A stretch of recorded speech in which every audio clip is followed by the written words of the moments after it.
Welcome back to Own the Shift. I'm your host, Mel Mosier.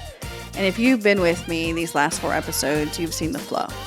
You see it clearly, you've healed the hurt while holding the vision, you're integrating the new identity, and now we arrived at the step most people try to avoid, facing the fear.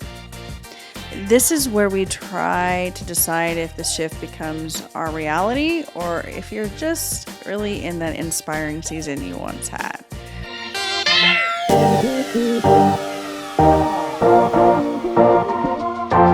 Why does fear show up here?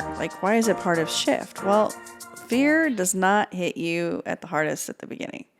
It hits you when you are close to the change actually sticking. It is the way your brain of saying, this is new and unknown.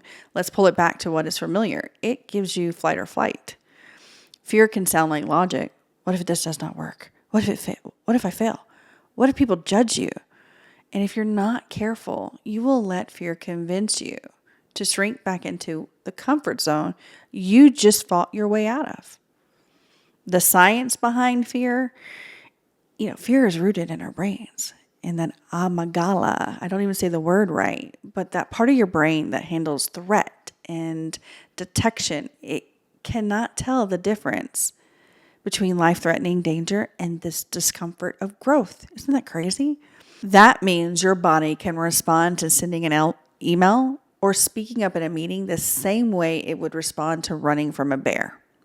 Here's the good news.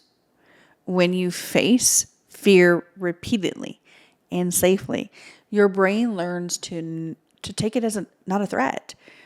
Remember, that's the neuroplasticity. It's at work again. You are teaching your nervous system that the new you is safe to be.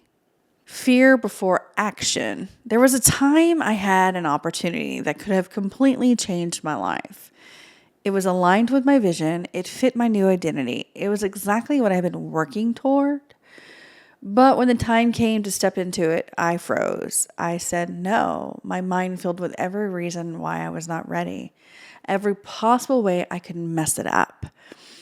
Recovering perfectionist over here. I said no because it felt foreign to me, but it was because the fear was so convincing.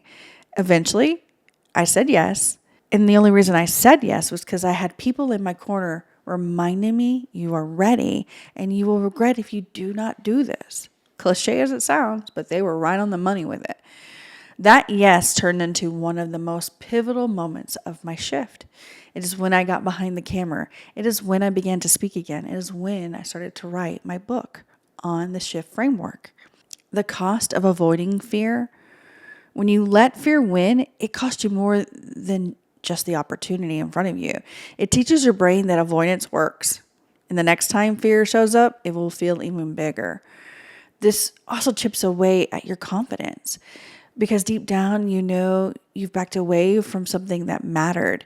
This is also where if you suffer from anxiety, it can bring on a panic attack. It creates that environment where when you don't want to do it, even though it matters, your fear creates that anxiety that will make it sound like, okay, there's no way I'm doing it because this makes me anxious. You have to fight through that. So how do we face fear, right? Again, number 1, we name the fear out loud. I'm afraid of going broke. I'm afraid of losing my job. I'm afraid of making my kids worse off.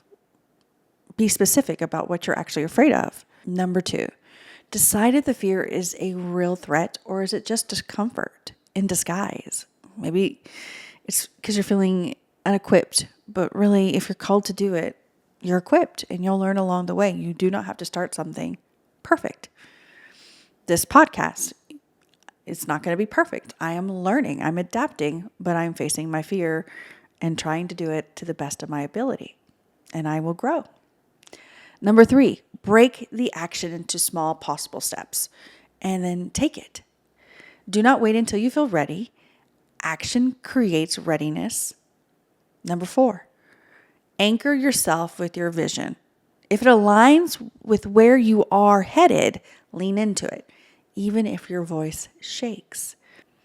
My shift rule for fear, when fear shows up, I ask myself, if I say no, will I regret this in 6 months? If the answer is yes, I will find a way to move forward, because fear is temporary, regret is long term. And to work through that, I talk to my friends, to mentors, to even my kids, especially if it's a big decision. But by talking it out, writing it out, thinking on it in a very strategic way, I can see the return of investment, and that helps quiet the fear. If I don't, the fear gets louder and the regret will happen. So here we go. Ready? Grab your journal or your note app, whatever's handy. Here's some questions. What is one thing you have been avoiding because of fear? Write it down in detail. What are you actually fearful of? And why does that matter? What would taking the first small step toward it look like? If you did it and it worked out, how would your life look different 6 months in? If you did not do it, what would you lose? Call to action. Here we go. Ready? Fear is not the sign to stop. It is the sign that you are on the edge of growth. So tag me on Instagram at Own the Shift, or also on LinkedIn and Facebook, or even below on the YouTube channel, and share one fear you have been facing this week and the first step you are taking towards it. I want to root for you. So the more you comment, the more I can help. Special thanks to Catwalk Media Group for bringing this podcast to life and for believing in the power of these conversations.